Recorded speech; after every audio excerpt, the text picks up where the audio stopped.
Les républicains de la Chambre des représentants passent à l'action, déclare Kevin McCarthy. Son plan, assure-t-il, est de lever la limite de la dette, de limiter les dépenses du gouvernement, d'économiser l'argent du contribuable et de faire croître l'économie.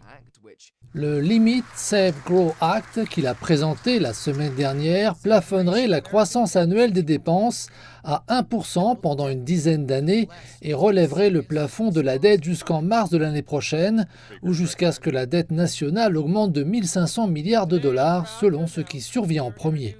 Interrogé ces derniers jours sur les perspectives du projet de loi, McCarthy est resté optimiste, affirmant qu'il travaille avec tous les membres et qu'il est en très bonne position.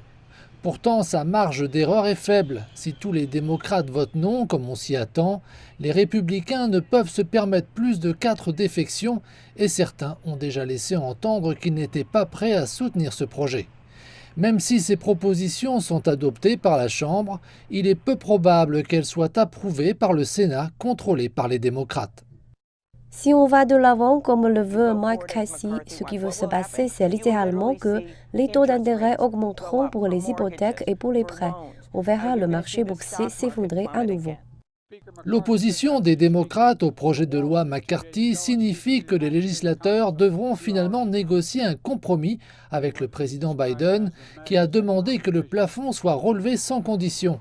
L'absence d'accord dans les semaines et les mois à venir conduirait, selon le Trésor, à une situation inédite depuis des décennies.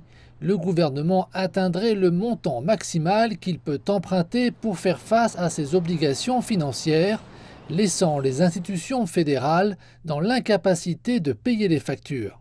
Un défaut de paiement provoquerait une onde de choc sur les marchés financiers mondiaux, un énorme coup porté à la finance et à la réputation de la plus grande économie du monde.